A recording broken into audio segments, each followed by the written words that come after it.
बाळासाहेबांचे विचार आणि वारसा आणि हिंदुत्व सांगण्याची तुमच्याकडे नैतिकता नाही, तुम्हाला अधिकार नाही। मातोश्री बाळासाहेब असताना मातोश्री हे पवित्र मंदिर होतं, त्याचं आता काय झालंय? उदास हवेली झालेली आहे। कोण बाप चोरला, वडील चोरले, सारखा रोज रोज रोज अरे बाळासाहेब पुण्या एकट्या दुकट्याची मक्तेदारी नव्हती। बाळासाहेब तमाम शिवसैनिकांसाठी दैवत होतं। त्या दैवताचं पुण्यत्व तुम्ही विकून टाकलं। तुम्ही फेसबुकवर खेळायचे, हा Eknath Shinde face to face खेळायचे। कालपासून आपलं शिवसेनेचं राष्ट्रीय महाधिवेशन या ठिकाणी सुरू आहे आणि या महाधिवेशनाला आपले सर्व शिवसेनेचे नेते, उपनेते, मंत्री, महिला आघाडी, युवा सेना सर्व पदाधिकारी उपस्थित होते। काल आणि आज अनेक वक्त्यांनी अनेक विषयांवर साधक बाधक चर्चा केली आणि अनेक विषयांना या ठिकाणी चालना देण्याचं काम केलं, जे या राज्यासाठी आवश्यक होते। आणि म्हणून हे अधिवेशन अतिशय शिस्तीने, अतिशय मुद्देसूदपणे या महाराष्ट्रातल्या जनतेला काय हवंय, त्यांच्या गरजा काय, त्यांची निकड काय, या सगळ्या बाबींवर आपण या महाअधिवेशनामध्ये वक्त्यांना विषय दिले होते आणि त्याबद्दल मी सर्वांना मनापासून धन्यवाद देतो। महाअधिवेशन हे यशस्वी करण्यासाठी ज्यांनी ज्यांनी मेहनत घेतली, कष्ट घेतले, त्या सगळ्यांचं मनापासून अभिनंदन। या महाअधिवेशनामध्ये अगदी शेवटच्या टोकापर्यंत सर्व कार्यकर्ते या सभागृहामध्ये हाऊसफुल बसलेले आहेत, त्यांचंही मी मनापासून स्वागत करतो। आणि शिवसेनेच्या पाठीशी जिचा सदैव आशीर्वाद करवीर वासिनी आई अंबाबाई, आणि या ठिकाणी अंबाबाईच्या चरणी साष्टांग दंडवत घालतो। काल जाऊन आपण अनेक लोकांनी दर्शनही घेतलं आणि छत्रपती शिवरायांच्या पदस्पर्शाने पावन झालेल्या या भूमीलाही वंदन करतो। छत्रपती शाहू महाराजांच्या अलौकिक कार्यास देखील मी विनम्र अभिवादन करतो। पराक्रमी तारा राणी यांना देखील मी मानाचा मुजरा करतो आणि आपल्या सगळ्यांना पुन्हा एकदा मी खूप खूप शुभेच्छा देतो। खरं म्हणजे या करवीर भूमीत हे आपलं महाअधिवेशन होत आहे। काल मी एक पत्रकारांचा कार्यक्रम होता प्रेस क्लबचा, तिथं गेलो होतो। अनेक लोकांनी मला सांगितलं संपूर्ण कोल्हापूर या महाअधिवेशनामुळे एक भगवं वातावरण, एक भगवं वादळ या कोल्हापूरमध्ये आलेलं आहे। आणि खरं म्हणजे या करवीर नगरीत शिवसैनिकांचं एक शक्तिपीठ अवतरलंय असं म्हटलं तरी वावगं ठरणार नाही। आदरणीय हिंदुहृदय सम्राट बाळासाहेब देखील प्रत्येक शुभ कामाची, मग निवडणुका असतील, आणखी काय असेल, या करवीर नगरी या अंबाबाईचं दर्शन घेऊनच कामाला सुरुवात करत होते। आणि आपण देखील बाळासाहेबांचे विचार घेऊन आपण पुढे जातोय, त्यांची भूमिका घेऊन आपण पुढे जातोय आणि आपण देखील त्याचं पालन केलं। आणि आज कोल्हापूरमध्ये आपल्या या महाअधिवेशनाची आपण काल सुरुवात केली, आता एक सांगता होती आहे। आणि म्हणून कोल्हापूर आणि हिंदुहृदय सम्राट बाळासाहेबांचं एक अतूट नातं आहे, एक अतूट नातं आहे। आणि म्हणून आज शिवसेना आपल्या सगळ्यांच्या सदिच्छा आणि शुभेच्छांमुळे आपण पुन्हा ताकदीने उभी करतोय, ताकदीने उभी राहिलेली या ठिकाणी दिसतीये। मगाशी म्हटल्याप्रमाणे कोल्हापूर भगवमय झालंय, शिवसैनिकांमध्ये उत्साह देखील तळपतोय आणि खऱ्या अर्थाने आज एक समाधान देखील आहे की आपला शिवसेना पक्ष आज पुढे जातोय, मोठा होतोय. हा कार्यकर्त्यांचा पक्ष आहे आणि शिवसेना आणि धनुष्यबाण आज आपल्याकडे आहे. आणि आज या कोल्हापूरमध्ये आपल्या एवढ्या गर्दीमुळे शिवसेना कुणाची आहे हे सांगण्याची आवश्यकता राहिलेली नाही. आणि म्हणून मी अधिवेशनामध्ये देखील अनेक आपण अभिनंदनाचे ठराव घेतले, शेतकऱ्यांचे ठराव घेतले, कष्टकऱ्यांचे ठराव घेतले. या राज्यातल्या प्रत्येक घटकाला न्याय मिळाला पाहिजे अशा प्रकारचे आपण ठराव घेतले. अभिनंदनाचे देखील ठराव आपण या ठिकाणी केले. या देशाचे आदरणीय प्रधानमंत्री नरेंद्र मोदीजी यांचं देखील आपण अभिनंदन केलं. करोडो रामभक्तांचं हिंदू हृदय सम्राट बाळासाहेबांचं स्वप्न साकार करण्याचं काम आदरणीय प्रधानमंत्री महोदयांनी केलं. राम मंदिराचं आणि 370 कलम याचं त्यांचा देखील आपण अभिनंदनाचा ठराव मांडला. त्यांचा देखील आपण अभिनंदनाचा ठराव मांडला. आणि त्याचबरोबर केंद्रीय गृहमंत्री आणि सहकार मंत्री यांनी देखील सहकार क्षेत्रामध्ये आमूलाग्र बदल घडवला. आणि तुम्हाला सांगायला मला या ठिकाणी आनंद वाटतो की जेव्हा आपला सहकार क्षेत्र, आपले ऊस पिकवणारे शेतकरी, साखर कारखाने अडचणीत आले त्यावेळेस सहकार मंत्री अमित शाह साहेबांनी 10,000 कोटीचं इन्कम टॅक्स माफ केलं. आणि सहकार क्षेत्रामध्ये सर्वसामान्य माणसाला न्याय मिळाला पाहिजे ही भावना मनामध्ये ठेवून अनेक निर्णय घेतले. त्यांचा देखील आपण अभिनंदनाचा ठराव केला.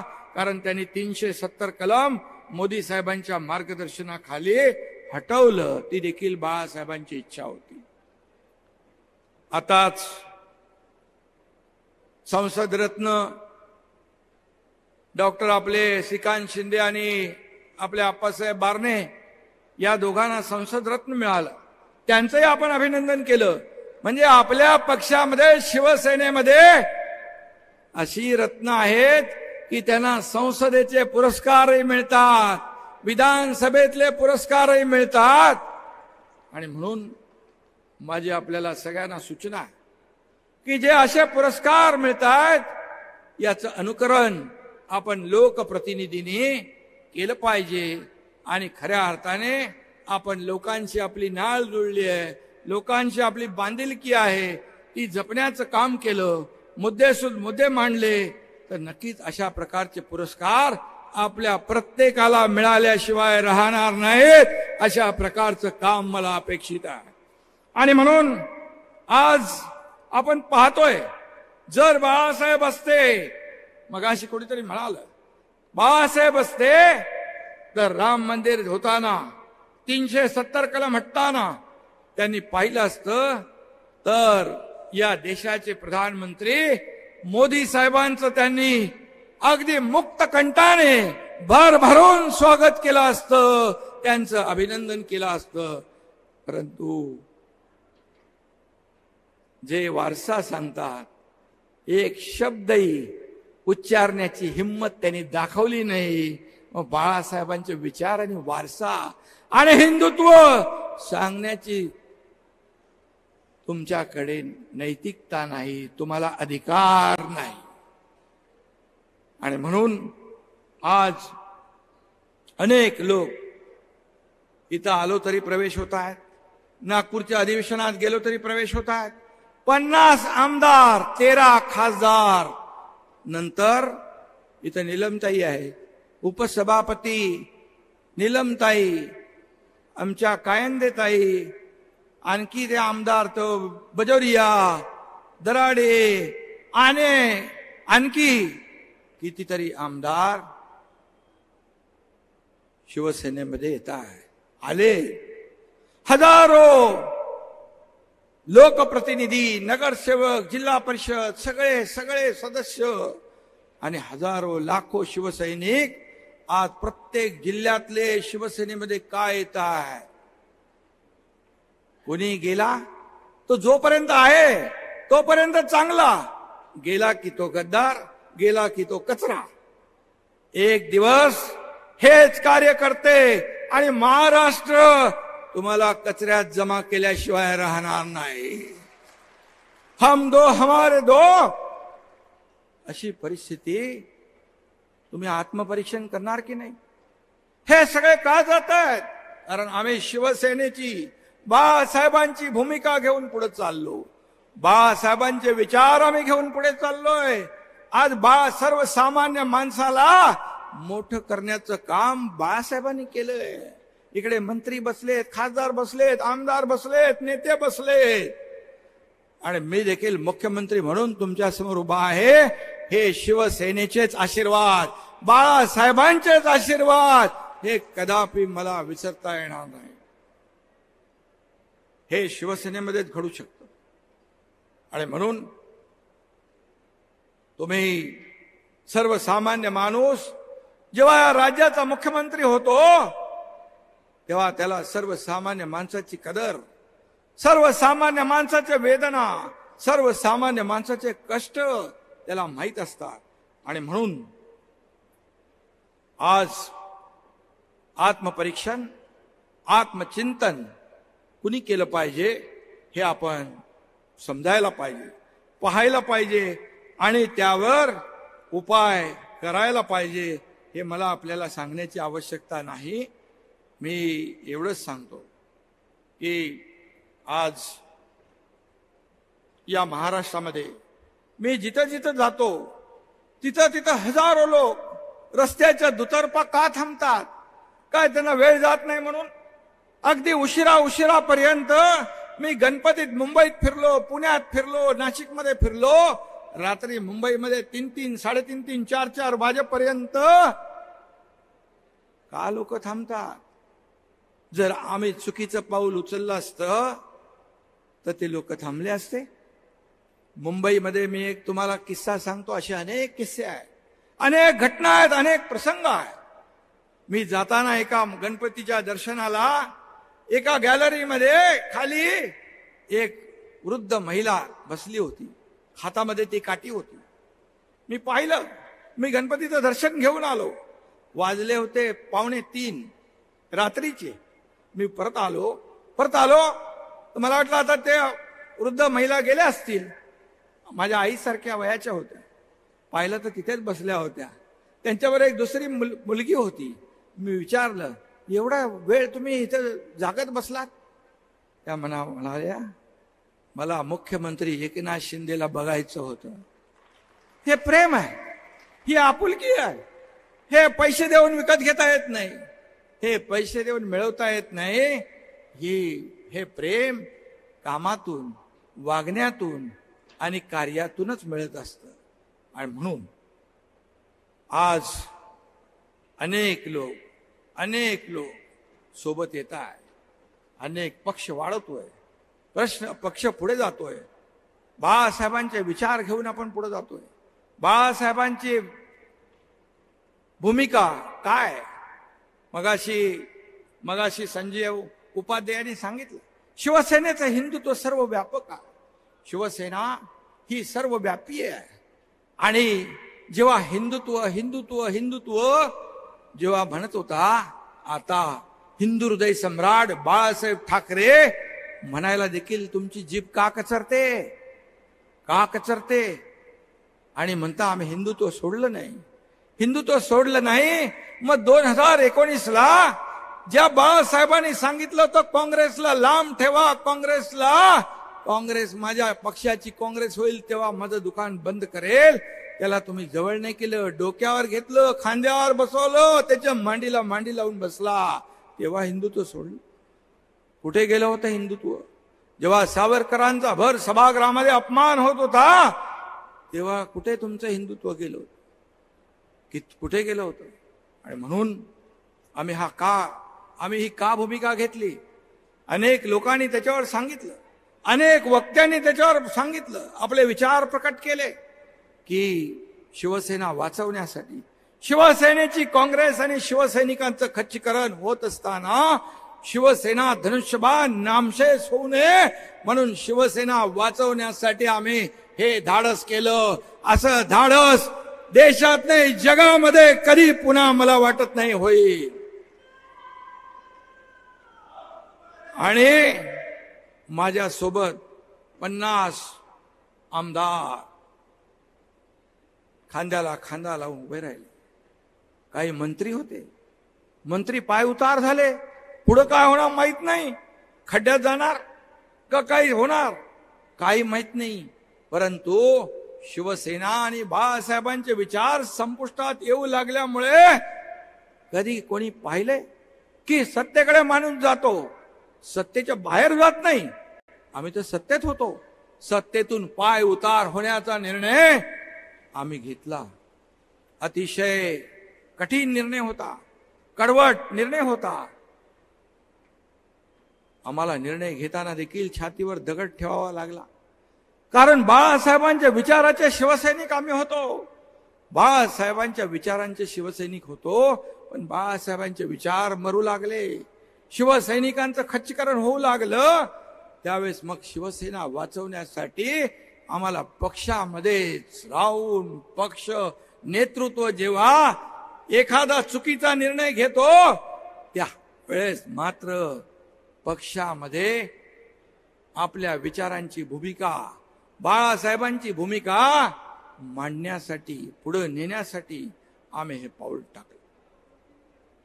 आणि जर आमचं पाऊल चुकलं असतं तर झालेल्या ग्रामपंचायतीच्या निवडणुकीमध्ये महायुतीला नंबर 1चं स्थान मिळालं नसतं. लोकांनी आम्हाला ठोकरवलं असतं, लोकांनी आम्हाला नाकारलं असतं. तुमचा नंबर कुठं गेला तोही माहित नाही, कुठून मागून पहिला का वरून खालचा शेवटचा हे माहित नाही. लोकांनी ठरवलेलं आहे. आणि जर आमचं पाऊल चुकलं असतं तर तुम्ही देखील एवढ्या मोठ्या संख्येने इथे आला नसता, तुम्ही देखील पाठ फिरवली असती. पण 1.5 वर्षामध्ये सरकारने जे निर्णय घेतले ते निर्णय आपल्या समोर आहेत. ते निर्णय आपल्या समोर आहेत. एक ऐन मी सुरुवातीला मी आणि देवेंद्रजी दोघच होतो. दोघांनी शपथ घेतली. शपथ घेतल्यावर कॅबिनेट घेण्याचा एक नियम असतो. त्या कॅबिनेटमध्ये देखील निर्णय वाचा. शेतकऱ्यांसाठीच पहिला निर्णय आम्ही घेतला, कष्टकऱ्यांसाठीच आम्ही पहिला निर्णय घेतला. आणि सिंचनाचे प्रकल्प जे दुष्काळी भागामध्ये पाणी मिळालं पाहिजे तो निर्णय आम्ही घेतला. त्यानंतर अनेक निर्णय घेतले, त्या बाबतीमध्ये मी पुढे बोलेन. परंतु एकही निर्णय वैयक्तिक राजकीय लाभार्थ्याला मिळेल, राज्यकर्त्याला मिळेल असा कुठलाही निर्णय आम्ही घेतला नाही.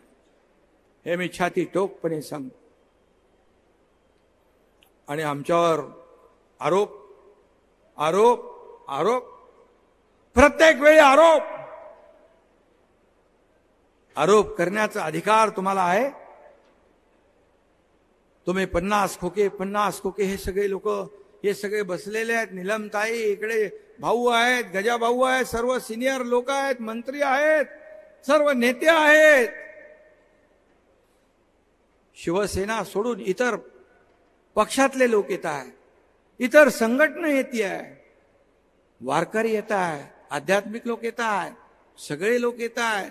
काय येत आहेत मी त्यांची नावं घेत नाही. परंतु या समाजामध्ये ज्यांना लोक पायाला हात लावून नमस्कार करतात अशी अनेक व्यक्तिमत्व आहे. त्यांची मी नावं घेणार नाही. पण त्यांनी देखील आपल्या निर्णयाचं स्वागत केलं. चांगला निर्णय महाराष्ट्रासाठी घेतला म्हणून त्यांचे मला फोन यायचे आणि तेही देखील मला बळ, ऊर्जा आणि प्रेरणा मिळत गेली. त्याला निर्णय घ्यायला देखील धाडस लागतं. आम्हाला मी पहिलंच सांगितलं, जेव्हा वर्तमानपत्रामध्ये असं जेव्हा शिवसेना आपल्याला मिळाली तेव्हा काही लोकांच्या पायाखालची वाळू सरकली, छातीत धडकी भरली. आता काय होणार? आपली प्रॉपर्टी, आपली संपत्ती जाईल का? मी लगेच सांगितलं, तुमची संपत्ती शिवसेना म्हणजे तुमची संपत्ती मला नको. तुमची संपत्ती बाळासाहेबांच्या विचाराच्या शिवसेनेला नको. बाळासाहेबांचे विचार हीच आमची संपत्ती आहे, हेच आमचं ऐश्वर्य.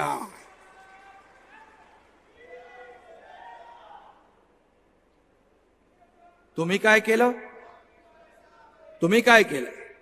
तुम्हाला कोणीतरी मध्ये म्हणालं यांना तर खोके पुरत नाही, यांना कंटेनर लागतात, आणि त्याचा साक्षीदार सगळ्यात जास्त मी असू शकतो.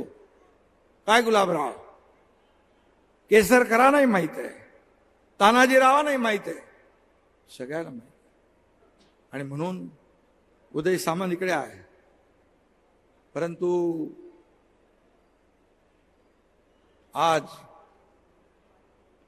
एकदा जेव्हा शिवसेना मिळाल्यानंतर, धनुष्यबाण मिळाल्यानंतर एक पत्र आलं समोरून की शिवसेनाच्या खात्यातले 50 कोटी रुपये आम्हाला पाहिजेत, ते आम्हाला द्यावे. मला आशिष कुलकर्णी आणि सचिनने सांगितलं, किरणने सांगितलं. मी एका क्षणाचाही विलंब लावला नाही. मी म्हणालो यांना बाळासाहेब नकोत, बाळासाहेबांचे विचार नकोत, यांना फक्त पैसे पाहिजे. 50 कोटी तातडीने देऊन टाका. 50 कोटी रुपये तातडीने दिले.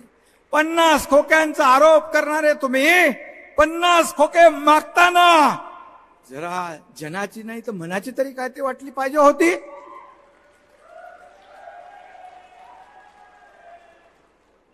कसले आरोप करतायत रोज? अरे तुमच्यावरचे आलेली संकट या एकनाथ शिंदेने छातीवर घेतली आहेत. खूप माझ्याकडे आहे बऱ्याचशा गोष्टी. काही बोलायची वेळ येईल तेव्हा मी नक्की बोलेन. आज काय झालंय? मातोश्री बाळासाहेब असताना मातोश्री हे पवित्र मंदिर होतं, त्याचं आता काय झालंय? उदास हवेली झालेली आहे. काय बाळासाहेबांचं वास्तव्य तोपर्यंत ते पवित्र मंदिर होतं. आज तुम्ही कशा पद्धतीने वागताय, कशा पद्धतीने वागताय? जिथून वाघाची डरकाळी फुटायची तिथून आता रडगाण्याचा आवाज येतो, शिव्या शाप देण्याचा आवाज येतो, दुसरं काही नाही. हे बाळासाहेबांनी कधी केलं नाही. आणि म्हणून बाप चोरला, वडील चोरले, सारखा रोज रोज रोज. अरे बाळासाहेब पुण्या एकट्या दुकट्याची मक्तेदारी नव्हती. बाळासाहेब तमाम शिवसैनिकांसाठी दैवत होतं. त्या दैवताचं पुण्यत्व तुम्ही विकून टाकलं. तुम्ही सत्तेच्या मोहापायी खुर्चीसाठी बाळासाहेबांचे विचार सोडले, बाळासाहेबांचे आचार सोडले, त्यांची भूमिका सोडली. मला माहित होतं. मगाशी केसरकर म्हणाले ते सत्य आहे. मला माहित होतं यांना मोह झालाय, यांना स्वार्थ भावना जागृत झाली आहे. माझ्या आमदारांना मी लोकांना हातापाया दादा बाबा का सांगून त्या हॉटेलमध्ये थांबून ठेवलं. भाऊ गजब भाऊ बोले हे नवीन कार्यक्रम जो चाललाय हा चुकीचा आहे, हा आपल्याला परवडणारा नाही. कोण कधी खड्ड्यात घालेल ते माहित नाही. तरी सुद्धा मी सांगितलं ठीक आहे, आपण संयम ठेवूया. एका पक्ष प्रमुखाला या सत्तेचा मोह आतापासून नव्हता, 2004 पासून होता. सुप्त इच्छा होती. अर्जुन खोतकर आता मला खुणवतायत. अर्जुन खोतकर साक्षीदार आहेत, आणखी काही लोक साक्षीदार आहेत. अरे आम्हाला सांगितलं असतं. मी म्हणालो जेव्हा मला म्हणाले की शरद पवार साहेबांनी सांगितलं की तुम्हाला मुख्यमंत्री व्हावं लागेल, मी म्हणालो ते घाबरले होते. अगदी रडवेला चेहरा होता. एकनाथ शिंदेची रिॲक्शन काय पाहत होते. मी क्षणभर मनात विचार केला, आता ह्यांच्या मनामध्ये मोह आलेला आहे, सत्याची खुर्ची यांना पाहिजे. मी क्षणात म्हणालो मग ठीक आहे तुम्ही पुढे व्हा. नाही मला कुठे व्हायचं होतं, आता ते जाऊ द्या, तुम्ही पुढे व्हा, आम्ही तुमच्या मागे आहोत. हे मला सांगितलं सगळ्यांनी. ज्याने जे पाठवले होते त्यांनी सांगितलं, आणि ज्यांना सांगितलं होतं तुम्ही नाव सुचवा त्यांनीही सांगितलं. लपतात का गोष्टी या? तरी सुद्धा मी ठीक आहे बाबा, आपल्या प्रमुखाला एक स्वार्थ भावना, मोह, मायाचं जाळ यांच्या आजूबाजूला आहे. जाऊ दे. एकनाथ शिंदे कधी पदाला लापापलेला नव्हता. मला काही नकोय, मला प्रेम पाहिजे, प्रेम, मला काही नकोय. मी त्यांना सांगितलं, तुम्ही मला हे सांगितलं असतं तर मी तसा माहोल तयार केला असता. परंतु तरी सुद्धा मला कुठं व्हायचं. हा त्यांचा डायलॉग एकदम फिट होता.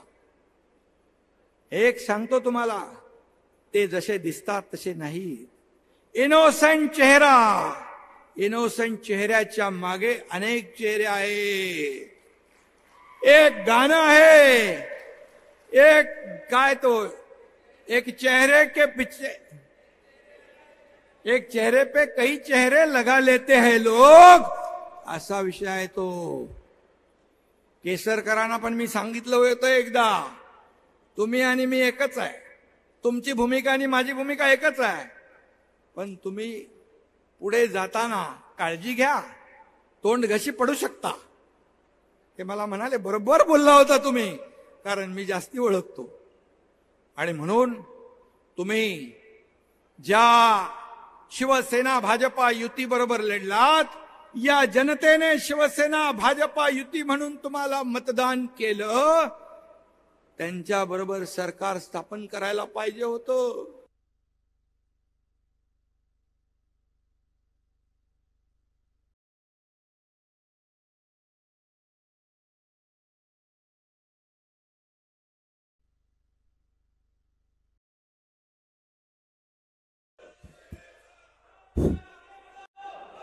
लग्न एका बरोबर, अरे माझा असा मध्ये मध्ये आवाज बंद करू नका, तसा तो बंद होऊ शकत नाही. माझ्या बरोबर सगळे शिवसैनिक आहेत.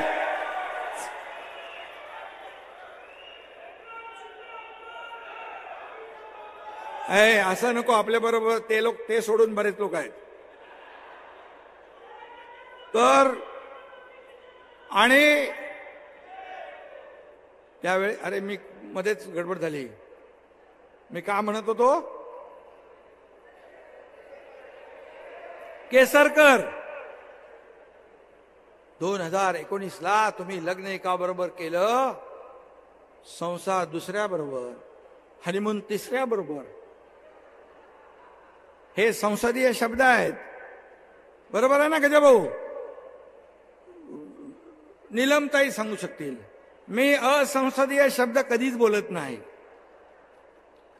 आणि तुम्ही फसवलं, जनतेलाही फसवलं, शिवसैनिकांनाही फसवलं, मोदी साहेबांनाही फसवलं, भारतीय जनता पक्षालाही फसवलं.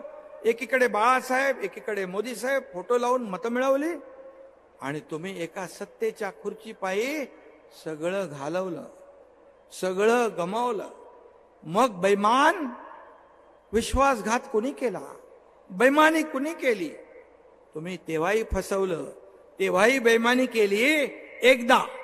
आणि दुसऱ्यांदा जेव्हा जेव्हा तुमच्या परिवाराच्या मागे काहीतरी तुम्ही केलेले कृत्य बाहेर यायला लागलं, तेव्हा तुम्ही दिल्लीला गेले, अजित पवार आणि अशोक चव्हाण यांच्या बरोबर बाहेर काही विषयावर बोलले, नंतर आतमध्ये गेलात, मोदी साहेबांबरोबर बसलात, बाहेर येऊन तुम्हाला घाम आला, तुम्ही 2 ग्लास पाणी पिलं. हे मला आपल्या अजितदादा आणि अशोक चव्हाण यांनी सांगितलं. मी खोटं कधी बोलत नाही, खोटं कधी बोलत नाही. आणि तुम्ही त्यांना कमिटमेंट करून आलात की आता आपण एकत्र येऊया आणि आपली युती करूया. म्हणजे एकदा नाही, तुम्ही दोनदा फसवलंय, दोनदा फसवलंय या महाराष्ट्रातल्या जनतेला आणि मोदी साहेबांना देखील. आणि मग तुम्ही आमच्यावर कसे आरोप करू शकता? आम्हाला कसा तुम्ही शिवाय साप देऊ शकता? आम्हाला कसं गद्दार म्हणू शकता, आम्हाला कसं बेईमान तुम्हाला ठरवता येईल, आम्ही ते केलेलं नाही. आम्ही शिवसेना धनुष्यबाण वाचवला. आज तुमची काय परिस्थिती आहे? तुम्ही जेवढं विरोधात बोलाल, जेवढं आमच्यासाठी खड्डा खोदाल, तेवढे तुम्ही खड्ड्यात जाल. आज दिसतंय तुमच्या सभा, त्याही पाहतोय, हे इलेक्ट्रॉनिक चॅनल देखील दाखवतोय. तुम्ही देखील बाबांनो, जी वस्तुस्थिती आहे ती दाखवत जा. आमचं अधिवेशन पण दाखवा. शेवटच्या खुर्चीपर्यंत सगळ्या खुर्च्या भरलेल्या आहेत.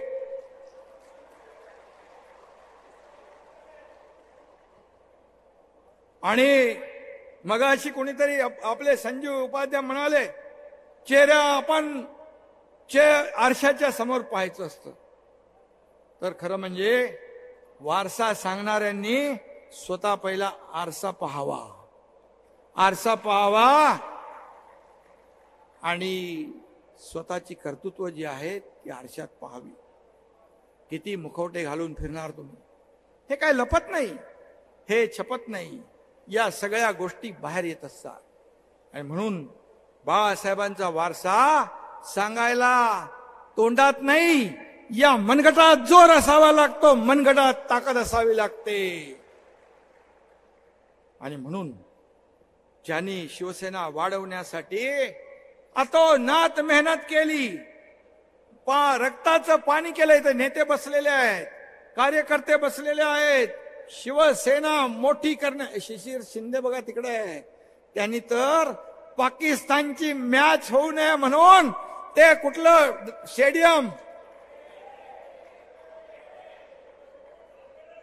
वानखेडे स्टेडियम खोदून टाकलं, जेलमध्ये पण गेले. असे किती आहेत लोक जेलमध्ये गेले, जेल भोगली, काही लोकांची हत्या झाल्या. बाळासाहेबांसोबत काम केलेले नेते इकडे आहेत. शिवसेना अशीच मोठी झाली नाही. रक्ताचं पाणी, तुळशी पत्र घरावर ठेवले लोकांनी, तेव्हा शिवसेना मोठी झाली. तुम्ही तर आले आयत्या पिठावर, काय म्हणतो आपण, त्याही नीट मारता आल्या नाही.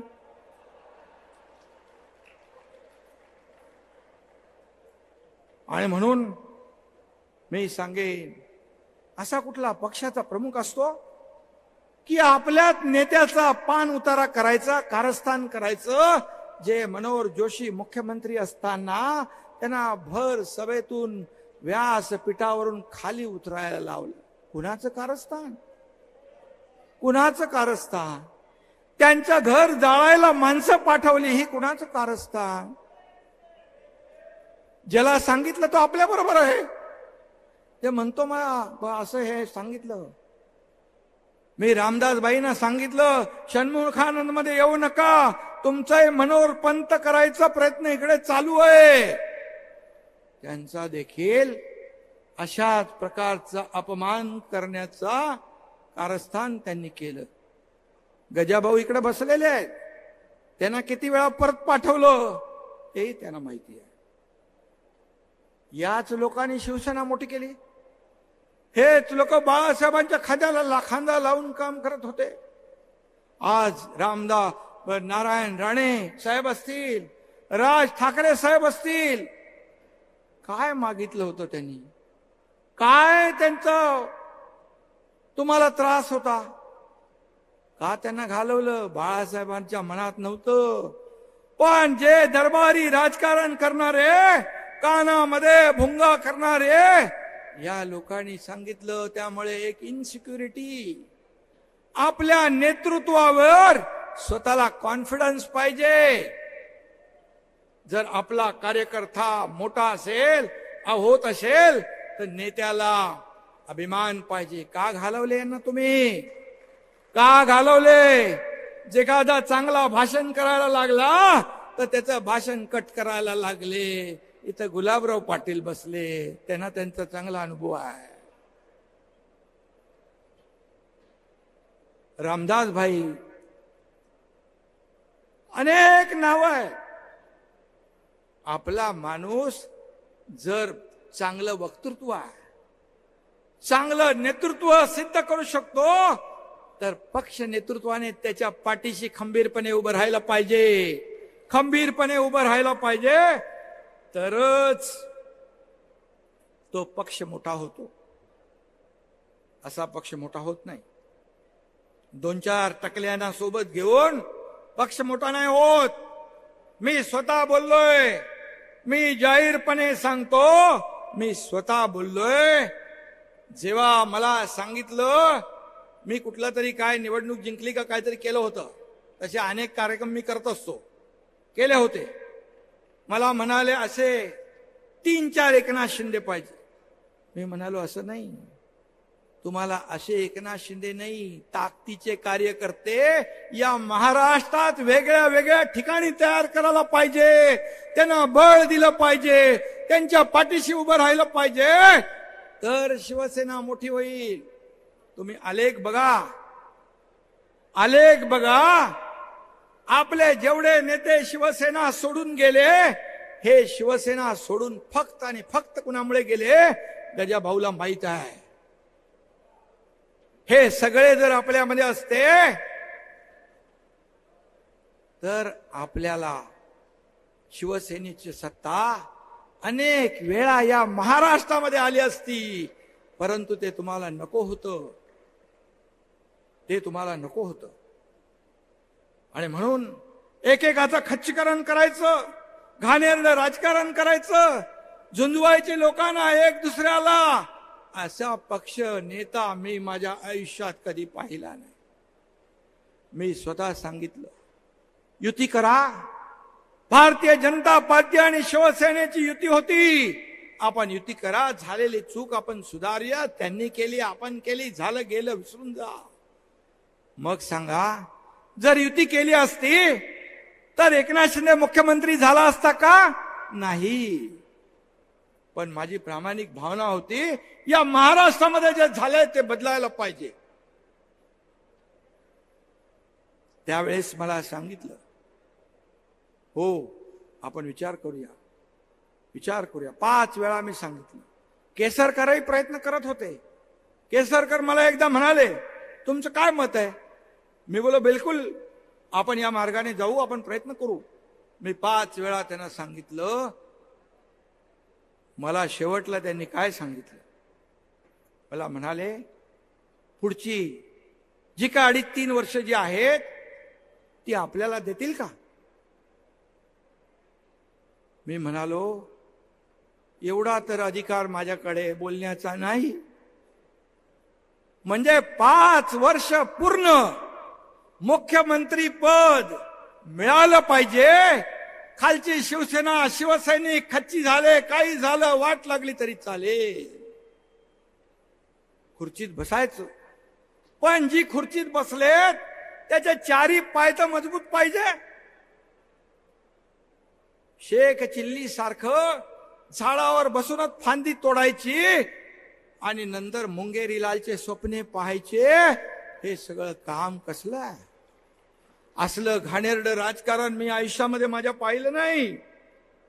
आणि पुत्रप्रेमामुळे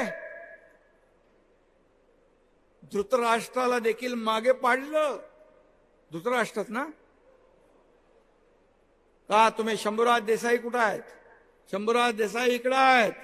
जेव्हा आम्ही गडचिरोलीमध्ये काम करत होतो, गडचिरोलीमध्ये पोलिसांनी अधिकाऱ्यांनी सांगितलं, आपल्याला मायनिंगचा कारखाना चालू करता येणार नाही, नक्षलवादामध्ये पोलीस आणि जनता मरेल. मी म्हणालो, नक्षलवाद मोठे का सरकार मोठं? तुम्ही जर तयार नसाल तर हा एकनाथ शिंदे गडचिरोली सुरजागडमध्ये जाऊन कारखाना चालू करेल. चालू केला, 10,000 लोकांना काम मिळतंय. आणखी 20,000 कोटीचा इन्व्हेस्टमेंट करतोय स्टील इंडस्ट्री, त्याच्यात 15,000 लोकांना रोजगार मिळेल. टाटा कन्सल्टिंग, टाटा टेक्नॉलॉजीने तिथे स्किल डेव्हलपमेंट सेंटर सुरू केलंय. इनोव्हेशन आणि इन्क्युबेशन सेंटर. 5,000 तरुण दरवर्षी तिथं ट्रेंड होतील आणि प्रत्येकाला नोकरी मिळेल, अशा प्रकारचं काम तिथे चालू झालं. अनेक उद्योजक मागे लागलेत, आम्हाला जागा द्या, आम्ही हे मी केलं. आणि जेव्हा नक्षल्यांचा मला धमकी आली, मी तर कधी धमकीला घाबरत पण नाही. माझ्या आयुष्यात खूप धमक्या आल्या. दाऊद आला, छोटा शकील आला, सगळे आले, येऊन गेले. दिघे साहेब असताना देखील खूप झालं, पण धर्मवीर आनंद दिघे साहेब माझ्या पाठीशी होते, त्यामुळे कधी माझ्या केसाला बाल बाका झाला नाही. शंभूराजला IB, इंटेलिजन्स, CID सगळ्यांनी सांगितलं यांना Z+ सिक्युरिटी द्या.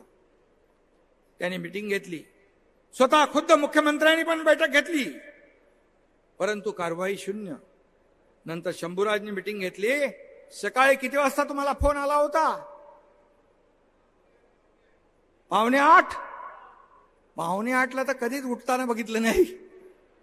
7:45 वाजता फोन केला, शंभूराज तुम्ही बैठक घेतलेली आहे Z+ सिक्युरिटीची, ती देऊ नका बिलकुल.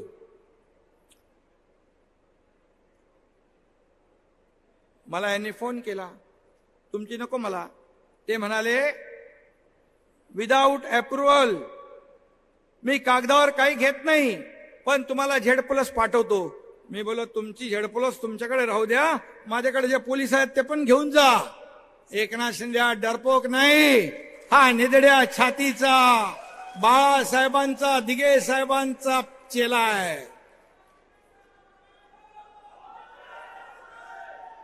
काय तुमच्या मनामध्ये होतं की नक्षलाने एकनाथ शिंदेची हत्या करावी, त्याचा खून करावा, काट्याने काटा निघावा, असं होतं का?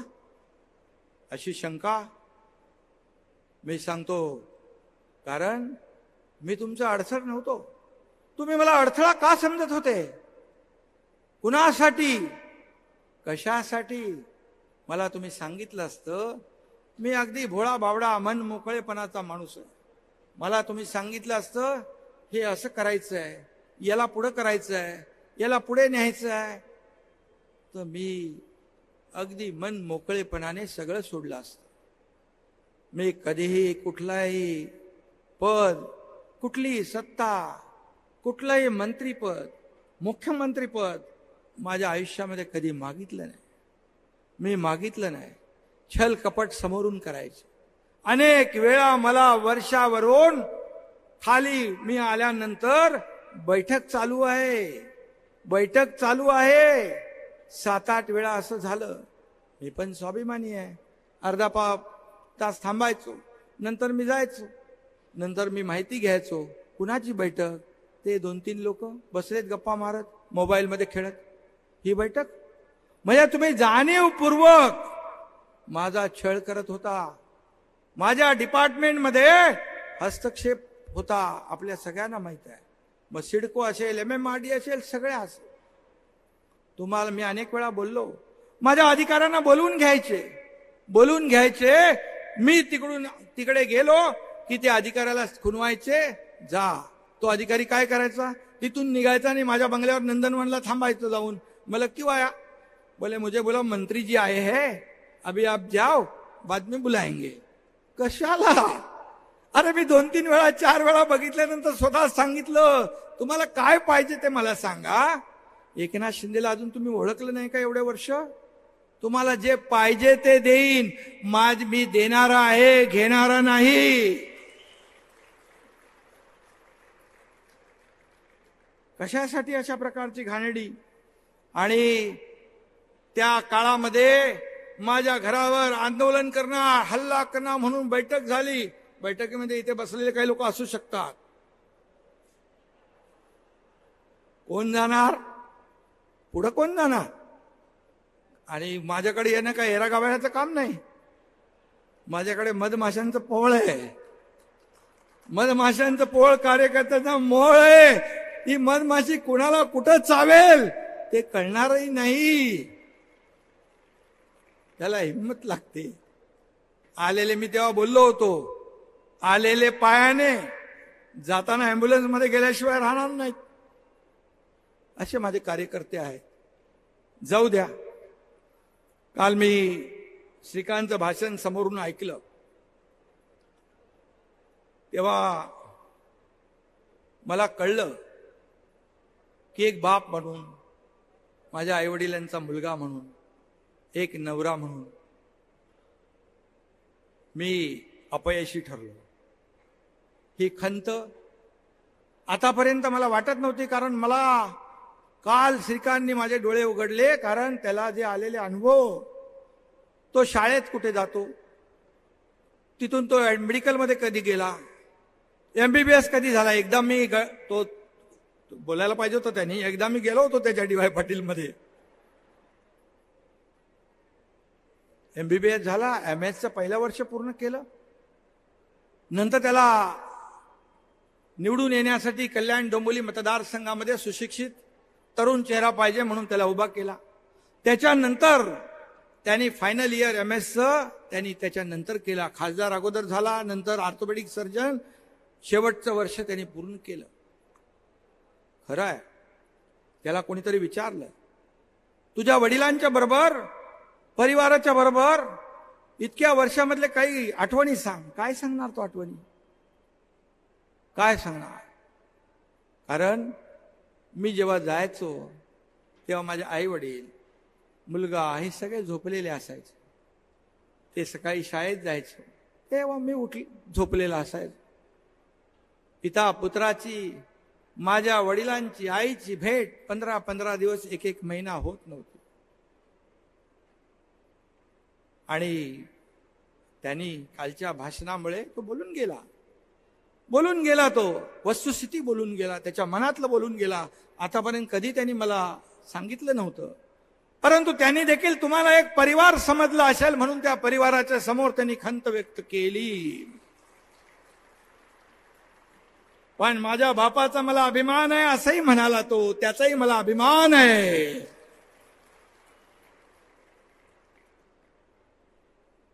पण आता काय, आता तर वेळ काळच नाही. आज 24 तास कधी संपतात हेच कळत नाही. तुम्ही सगळे साक्षीदार आहात. आता अख्खं महाराष्ट्र, अख्खी शिवसेना, आपले बांधव भगिनी, सगळाच माझा परिवार आहे. त्यामुळे महाराष्ट्र आपला परिवार आहे. माझं कुटुंब, माझा परिवार इतक्यापुरतं मर्यादित आपण नाही. मला कळतं की आज जी आपुलकी, जे प्रेम जनतेमध्ये मला पाहायला मिळतं, त्यामुळे मी किती थकलेला असलो तेव्हा लोक जेव्हा मला मिळतात, पुन्हा मी चार्ज होऊन जातो, पुन्हा मला ऊर्जा मिळते, टॉनिक मिळते. म्हणून मला लोक विचारतात, तुमच्या कामाचं रहस्य काय? माझ्या कामाचं रहस्य गर्दी, हेच माझं टॉनिक आहे. माझे कार्यकर्ते हेच माझं टॉनिक आहे. सगळ्यांना या गर्दीमध्ये इच्छा असून देखील भेटता येत नाही, परंतु मी भेटण्याचा प्रयत्न करत असतो. पोलिसांनाही मी सांगतो, अरे हे परिवार आहे माझा, तुम्ही सांभाळून घ्या. ते त्यांच्या सुरक्षेचं काम करत असतात. हे कवचकुंडल आहे, याच्यातून मला काही धोका होणार नाही. आणि मारने वाले से बचाने वाला बडा होता है. त्यामुळे मी कुठल्याही संकटाला कधी घाबरत नाही, कधी घाबरलो नाही, कधी घाबरणार नाही. ये बाळासाहेब आनंद दिघे साहेबाचा चेला हा एकनाथ शिंदे आहे. आयुष्यामध्ये माझ्या खूप प्रसंग आले, पण मी कधी डगमगलो नाही. दुःखाचेही आले, तुमच्यासारखे कार्यकर्ते, दिघे साहेब सगळे माझ्या पाठीशी उभे राहिले, आणि म्हणून मी आज तुमच्या समोर उभा राहून बोलू शकतो. नाही तर हा एकनाथ शिंदे देखील आयुष्यामध्ये एका टप्प्यात कोलमडला होता. पण दिघे साहेब म्हणाले, माझ्या घरी दिघे साहेब 5 ते 6 वेळा आले. त्यांच्या डोळ्यात मी पहिल्यांदा त्यावेळेस अश्रू पाहिले. मला म्हणाले, आता एकनाथ, या शिवसैनिकांसाठी, या जनतेसाठी, या लोकांसाठी तुला जगायचं आहे. त्या दिवसापासून मी कामाला लागलो, मागे वळून पाहिलं नाही, मागे वळून पाहिलं नाही. काय केलं नाही आपण? घरात दारावर तुळशी पत्र ठेवलं, काय दिलं आम्ही परिवाराला? एक त्या MBBS MS डॉक्टरचं एक हॉस्पिटल त्याचा बाप उभा करू शकला नाही, याची खंत आणि दुःख माझ्या मनात अजूनही आहे. आणखी काय द्यायचं तुम्हाला? निवडणुका कुठल्या असू दे, ठाण्याची असू दे, ठाणा जिल्हा पहिला पूर्ण काँग्रेसमय होता. याच एकनाथ शिंदेने ठाणा जिल्हा शिवसेनामय केला. नाशिकची निवडणूक असू दे, नागपूरची काटोलची असू दे, काटोलला एक लोकसभेची पोट निवडणूक होती, आपणही काही लोक होता. कुठलीही निवडणूक असू दे, महापौर पदाची असू दे, कसली असू दे, खासदारकी असू दे, पोट निवडणूक असू दे, हा एकनाथ शिंदे आपली सगळी टीम घेऊन जायचा, सगळं करायचं, जे जे लागतं ते सगळं, आणि त्या माणसाला विजयी करायचा. शाल आणि पुष्पगुच्छ घेऊन जायचा आणि त्यांना आम्ही घालायचो. असा कार्यकर्ता तुम्ही का ओळखला नाही?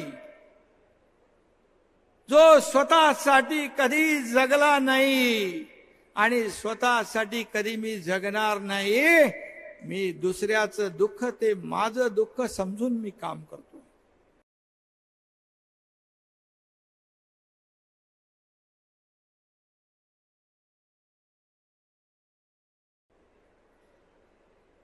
आणि म्हणून डबल सगळे माझे सहकारी इकडे बसले, तेही काम करतायत. आणि म्हणून त्याच्या भावनाशी मी सहमत आहे, त्याच्या भावनांशी मी सहमत आहे. आणि म्हणून मी एवढंच सांगेन की त्याने हेही म्हटलं की राजा का बेटा राजा नहीं होगा. हे खरं आहे, राजा का बेटा राजा नहीं होगा, जो काम करेगा वो राजा बनेगा.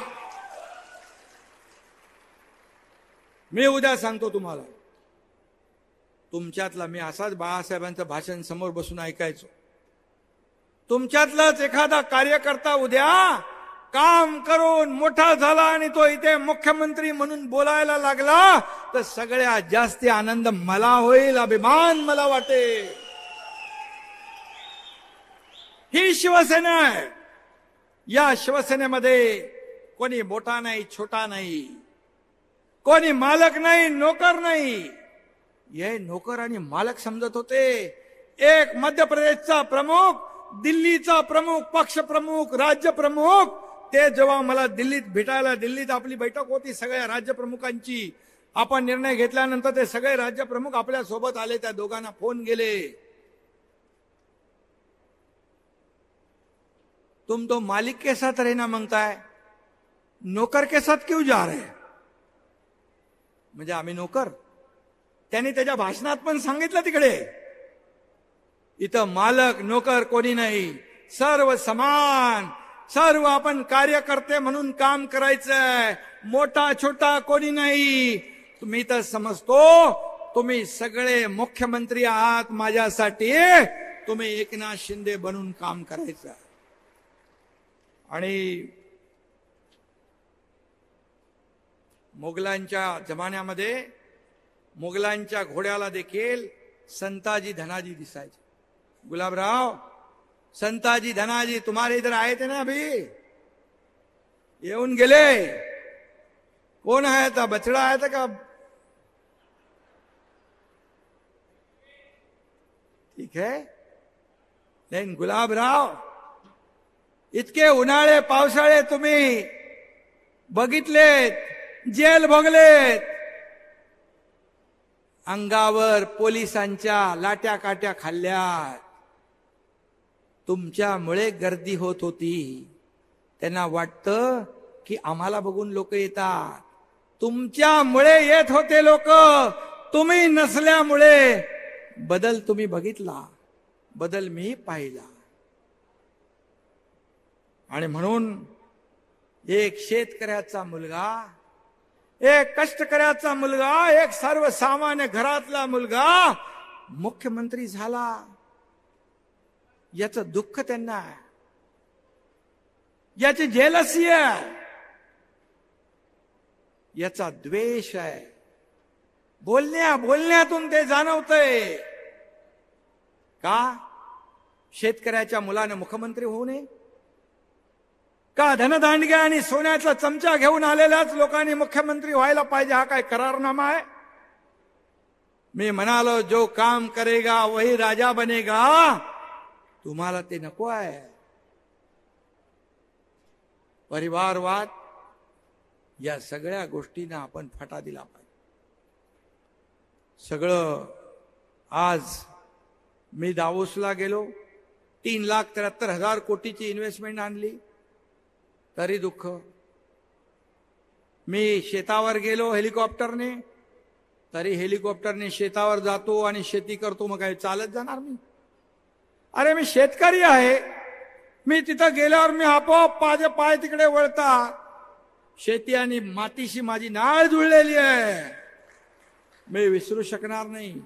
मग हेलिकॉप्टर मध्ये जाऊन शेती करणारा बरा का हेलिकॉप्टर मधून फोटो काढणारा बरा? ते सांगा मला. शेती करणारा बरा. आणि म्हणून मी कुठं ते मगाशी कोणी सांगितलं, कुठली वाडी ती? इरशाळवाडी. इरशाळवाडीला गेलो मी.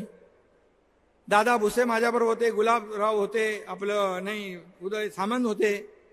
मला म्हणाले लवकर चला, आता आपलं काम झालं इथून. मी म्हणालो हो जाऊया, आपण जाऊया. मला जायचं होतं वरती. वरती म्हणजे वर नाही, तिकडे इरशाळवाडीवर. एवढ्या लवकर नाही, तुमची सेवा करायची आहे, शिवसेना वाढवायची आहे, सगळं करायचं आहे.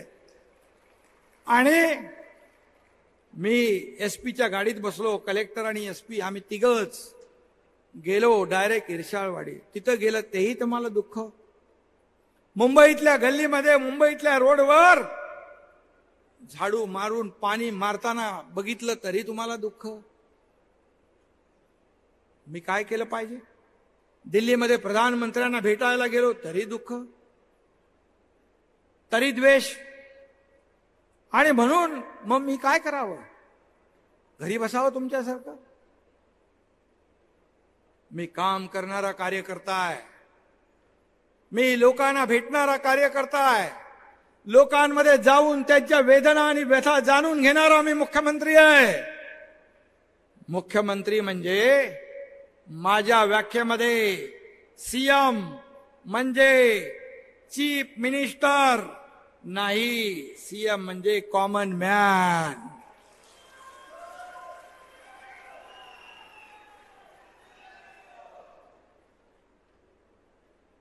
दाढीवर आले, भले दाढीला खेचून आणले असते. अरे दाढी काय ती अशी काय एवढी हलकी आहे का? हलकी आहे? या दाढीने तर तुमची गर्वाची आणि अहंकाराची गाडी खड्ड्यात घातली ना. हलक्यामध्ये घेऊ नका. मी आधी बोललोय. आणि म्हणून या दाढीला जनतेची नाळ देखील कळते. म्हणून कुठे कुठे नाड्या कोणाच्या आहेत त्याही मला माहित आहे, जुळलेल्या. मी जास्त बोलत नाही, एक सिंबॉलिक बोलतो. समोरून देखील त्याचा अर्थ काय आहे तो घ्यावा, बोध घ्यावा आणि त्याप्रमाणे मला पुन्हा बोलण्याची संधी देऊ नये. नाही तर सगळंच होईल. कोविडमध्ये बघितलं आपण. कोविडमध्ये पाहिलं फेसबुक लाईव्ह करणारे कोण आणि रस्त्यावर पीपी किट घालणारे कोण, हे आपण पाहिलं. अरे मला असे मेसेज यायचे कार्यकर्त्यांचे, मी, माझी आई, माझी मुलगी आम्ही ऍडमिट आहोत, काही समजत नाही, आमचा जीव धोक्यात आहे, पुन्हा भेट होईल का माहित नाही, एकदा तरी भेटून जा. मला वाटायचं हा खरंच कार्यकर्ता आपला.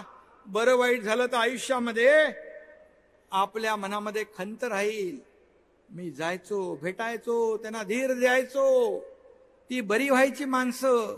अनेक वेळा एकदा बघितलं हा एकनाथ शिंदे हॉस्पिटलमध्ये जातोय, मला अनेक मेसेज यायचे, मी त्यांना भेटायचो. एकदा, दोनदा, तीनदा मला कोविड झाला, पण मी घाबरलो नाही. पण तुम्ही काय केलं? मी रस्त्यावर होतो, तुम्ही कोविड मध्ये खिचडीमध्ये पैसे खाल्ले, डेड बॉडी बॅग मध्ये पैसे खाल्ले, काय कफन. तुम्ही आमच्यावर मग आरोप करता कफन चोर, खिचडी चोर. काय बोलायचं, कुठे पैसे घ्यायचे, पुराव्यानिशी सगळं आहे. एक एक एक एक एक एक ते बाहेर येईल. जेवढा आरोप तुम्ही कराल त्यावेळेस आपली दोन बोट समोर आहेत, एक बोट आहे तर 3 बोट आपल्याकडे. ते लक्षात ठेवा. तुम्ही फेसबुकवर खेळायचे, हा Eknath Shinde face to face खेळायचा. त्याच्यातच मला फील्डवर काम करणारा हा एकनाथ शिंदे, कार्यालयात बसून माहिती घेऊन निर्णय घेणारा हा एकनाथ शिंदे नाही. त्यामुळे मला कोणीच फसवू शकत नाही. आणि म्हणून 2.5 वर्ष फेसबुक लाईव्ह वर काम करणारा आणि हा एकनाथ शिंदे रस्त्यावर उतरून काम करणारा जनता सुज्ञ आहे. जो काम करणारा आहे त्याच्या मागे जनता उभी राहते. हा एकनाथ शिंदे घर बसल्या उंटावरून शेळी हाकणारा मुख्यमंत्री नाही, हे देखील मी आपल्याला सांगू इच्छितो. आणि म्हणून आपल्याला एकच सांगेन, निवडणुका आल्या, अनेक लोकांनी त्याच्यावर भाष्य केलेलं आहे. निवडणुकांचा कार्यक्रम लवकर लागेल. या निवडणुका आपल्याला जिंकायच्या आहेत. लोकसभा ही पहिली निवडणूक आपल्या पक्षाची आहे. आणि म्हणून या निवडणुकीमध्ये निवडणूक याद्यावर लक्ष ठेवा. याद्यांमध्ये आपले नावं नसतील तर घालून घ्या, चुकीचे असतील तर काढून टाका. आणि मला प्रत्येक शिवसेना वाढवत असताना शाखांचं जाळं निर्माण करा. गाव तिथे शाखा काढा, गावाच्या वेशीवर शिवसेनेचा फलक लावा, घर तिथे शिवसैनिक करा. आणि या लोकसभेमध्ये, विधानसभेमध्ये, प्रत्येक विधानसभेत 50 ठिकाणी आपल्या शिवसेनेला आघाडी मिळाली पाहिजे, याच्यावर काम करा. म्हणजे आमदार असतील आणि पदाधिकारी आणि कार्यकर्त्यांनी हाच तुमचा रिपोर्ट कार्ड असेल. याच्यावरच पुढचं भवितव्य आपल्या पक्षाचं ठरणार आहे, माझंही आणि तुमचंही. त्यामुळे डोळ्यात तेल घालून काम करा. तिकीट नाही मिळालं, इतर निवडणुका येतील, तिकीट एकच असतं. तिकीट नाही मिळालं म्हणजे सगळं संपलं असं होत नाही. सत्तेमध्ये अनेक सत्तेची पदं असतात, अनेक निवडणुका, जिल्हा परिषद, महापालिका सगळे येतील. आणि त्याचबरोबर काम करत राहा. आपल्या विधानसभेमध्ये जास्तीत जास्त आणि आपल्या लोकसभेत जास्तीत जास्त काळ तुम्ही वेळ द्या. मुंबईमध्ये कमी या. तुमचं काय असेल तर फोनवरून सांगा. आठवड्यातून एखाद दिवस आपण समजू शकतो, परंतु दररोज मुंबईमध्ये येणं बंद करा. शेवटी लोकांशी तुमच्या कनेक्ट पाहिजे. कनेक्ट तुटला की सगळं तुटलं, सगळं सुटलं. आणि म्हणून सगळे पदाधिकारी नेमा, चांगले पदाधिकारी, ताकदीचे पदाधिकारी नेमा, प्रामाणिक पदाधिकारी नेमा, ज्याच्या मागे ताकद आहे. आपल्या मागे पुढे फिरणारा पदाधिकारी बिलकुल नेमू नका. तो जर नेमला तर तुम्ही स्वतःला नाही, पक्षाला नाही, मुख्यमंत्र्याला नाही, तर आपल्या शिवसेनेचं नुकसान करताय, हे लक्षात घ्या. शिवसेनेचं नुकसान म्हणजे या राज्याचं आणि तुमचं, आमचं सगळ्यांचं नुकसान. आज मी काही गोष्टी जे बोलतोय, कार्यकर्त्याला जपा. जो कार्यकर्ता निवडणुकीमध्ये आवडता असतो, निवडणूक झाली की तो नावडता होता कामा नये. कारण हाच कार्यकर्ता तुमचं आमचं काम करतो. विधानसभा आणि लोकसभेला उमेदवार फिरू शकत नाही, सगळ्या मतदारसंघात जाऊ शकत नाही. हा कार्यकर्ताच आपलं मार्केटिंग, ब्रँडिंग करतो. माझा उमेदवार कसा चांगला आहे, त्याला निवडून द्या आणि त्याला मतदान करा, मी तुमचं काम करेन, असं आश्वासन देतो. फक्त एवढंच आहे, त्याची अपेक्षा असते की त्याला जेव्हा अडचण असते, त्याला हॉस्पिटलची मदत, त्याला पोलीस स्टेशनची मदत, त्याला कोर्टाची मदत, त्याला छोट्या छोट्या मदती तो काय राशन भरून मागत नाही. पण त्याच्या अडचणीमध्ये मात्र आपण पदाधिकाऱ्यांनी उभं राहावं, त्याच्या पाठीशी उभं राहावं, हे मात्र त्याचं स्वप्न असतं. तेवढं तुम्ही केलं तर आयुष्यभर तो तुमचं काम, शिवसेनेचं काम बिलकुल प्रामाणिकपणे कसर न करता कराय. आणि म्हणून चाल ढकलपणा, काही लोकांना याद्या आपण पदाधिकारी नेमले, त्याच्या याद्या मागितल्या आहे, त्यांना वेळ दिलाय. काही लोकांनी ते चांगलं काम केलंय, काही लोकांनी केलं नाही, त्यांनी तात्काळ करावं. चाल ढकल, काम चुकारपणा हा तुमच्या मुळावर येणार आहे. पक्षाचं ते येईलच, परंतु आज मी आपल्याला एकच सांगतो, आपण काय करू शकतो हे तुम्हाला आम्ही करून दाखवले. आणि एवढे निर्णय घेतलेत की तुम्हाला लोकांसमोर जाताना खाली मान घालण्याची गरज नाही. इतक्या योजना आपण केल्या, त्या लोकांपर्यंत पोहोचवण्याचं काम करा. एक लोकांमधला आणि सरकारमधला शिवदूत बनून काम करा. लोक डोक्यावर तुम्हाला घेतील. आणि म्हणून मी आपल्याला एवढंच सांगतो की मी प्रेमळ आहे, खूप मला इच्छा, सगळ्यांना भेटायची इच्छा असते, सगळं आहे. प्रेमालय प्रत्येक माणूस मला भेटला पाहिजे, मी त्याच्याशी बोललो पाहिजे, माझी इच्छा असते. पण जेव्हा एखादा कार्यकर्ता, पदाधिकारी जेव्हा हलगर्जीपणा, पक्षाचं नुकसान जेव्हा करू शकतो किंवा करेल, मग त्याला मात्र एकनाथ शिंदे प्रेमळ आहे. पण एकनाथ शिंदेचं दुसरं रूप 1.5 वर्षापूर्वी तुम्ही पाहिलेलं आहे. काय करू शकतो हेही पाहिलंय. कोल्हापूरमध्ये म्हणतात काय, खटक्यावर बोट आणि जागेवर पलटी. इथं कुठं कोल्हापूरलाच सांगतात. आणि म्हणून आजचं हे संघटनेचं आपलं हे आहे, पक्षाचं हे अधिवेशन आहे. या अधिवेशनामध्ये आपल्याला शिस्त, आपल्या पक्षाची शिस्त आपण पाळलीच पाहिजे. आणि म्हणून उमेदवार कोणी असू द्या, आपल्याला त्याची चिंता करण्याची आवश्यकता नाही. आपल्या समोर उमेदवार नरेंद्र मोदीजी आहेत, हे आपण समजून काम करायचं आहे. कारण देशाला त्यांनी महासत्तेकडे नेण्याचं काम केलंय. आज एक आर्थिक महासत्ता बनवण्याचं काम केलंय. 10व्या नंबरवरून 5व्या क्रमांकावर आणण्याचं काम केलंय. या देशाचं नाव लौकिक जगभर वाढवण्याचं काम केलंय.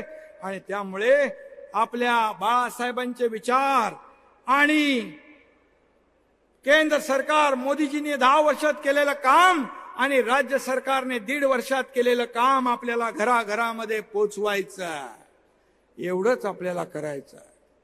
आणि म्हणून या ठिकाणी घराघरामध्ये आपल्याला हे जर पोचवलं तर मला वाटतं आपल्याला या महाराष्ट्रामध्ये आज 48 पैकी आपला जो 45+चा नारा आहे तो आपण अचीव केल्याशिवाय, जिंकल्याशिवाय राहणार नाही. अशा प्रकारचं काम आपल्याला करायचं आहे. आणि म्हणून मी आपल्याला एवढं सांगेन, बाळासाहेबांचे विचार, त्यांची भूमिका याला कदापि तडा जाऊ देणार नाही. माझ्या शरीरामध्ये रक्ताचा शेवटचा थेंब असेपर्यंत या महाराष्ट्रातल्या शिवसैनिक आणि जनतेची सेवा हा एकनाथ शिंदे अविरतपणे करत राहील, अशा प्रकारचा शब्द मी आपल्याला देतो. शेवटी तुम्ही सहकार्य, तुम्ही माझा परिवार आहात. आणि म्हणून काही गोष्टी मला थोड्या, आज आपलं महाअधिवेशन, यामध्ये काही गोष्टी ज्या मला शिस्तीच्या बोलाव्या लागतात, त्याप्रमाणे आपल्याला काम करायचं आहे. आणि म्हणून काम आपण केलं तर नक्की या महाराष्ट्रामध्ये एक सर्वसामान्य लोकांचं सरकार, या राज्यातल्या माता भगिनींचं, शेतकऱ्यांचं, कष्टकऱ्यांचं, कामगारांचं, तरुणांचं आणि ज्येष्ठ पण इकडे बसलेत, वारकऱ्यांचं, धारकऱ्यांचं सरकार या ठिकाणी काम करतंय. आणि म्हणून पुन्हा एकदा आपल्याला येत्या लोकसभेमध्ये निवडणुकीत देशभरातून 400 पार, मोदीजींनी म्हटलंय देशभरात 400 पार, आणि आपलं नारा आहे महाराष्ट्रात 45 पार. आणि हा संकल्प जो आहे, हा संकल्प सिद्धीला नेण्यासाठी आजचं हे महाअधिवेशन फलद्रूप होईल, याच्यातून चांगली फलनिष्पत्ती होईल.